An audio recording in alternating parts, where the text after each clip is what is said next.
plus concret. Ça veut dire qu'il faut aujourd'hui créer les conditions vraiment d'un dialogue qui marche. Ça veut dire créer le contexte, ça veut dire libérer la plupart des gens qui ont été arrêtés pendant les manifestations. Ça, c'est extrêmement important.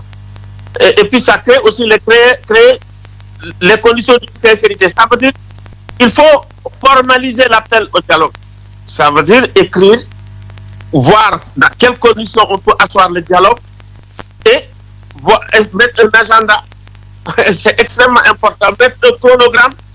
Parce que depuis qu'on dit que, voilà, on va régler la question de l'éligibilité, c'est une des questions fondamentales que nous avons aujourd'hui. Régler également les conditions d'une élection transparente, apaisée, c'est extrêmement important.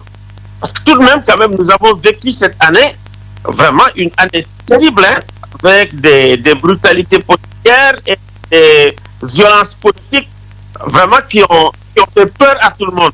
Et ça doit s'arrêter. Et c'est au président de la République de prendre les initiatives les plus appropriées pour arrêter ça. Il apparaît que, en tout cas, il n'y a pas de préalable. Ça se discute. Voilà. On dit, bon, la question du troisième mandat, on le met dans le panier. Et les gens vont discuter sur la question du troisième mandat et tous les problèmes. Tous les problèmes. Pour aller vers des élections vraiment apaisées. Nous, par exemple, nous disons que le président de la République, pendant 4 ans, a dit qu'il ne peut pas le faire. Et en réalité, qu'il avait corrigé, comme on dit, le dysfonctionnement qui pouvait permettre de faire un troisième mandat. Donc, en mettant nul ne peut. Voilà. Le rédacteur et l'interprète qui dit nul ne peut.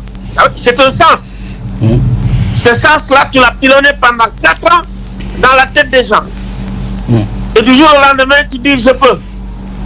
C'est pas possible pour quelqu'un quand même de cette nature. Ça veut dire cette autorité. C'est une véritable autorité, le président de la République. Mais selon vous, une question de droit. Alioune, oui. Selon vous, qu'est-ce qui empêche le président de se prononcer? Mais écoutez, lui seul le sait. Moi, j'ai l'impression qu'il a l'intention de le faire, mais il faut l'en dissuader. Il a une très forte intention.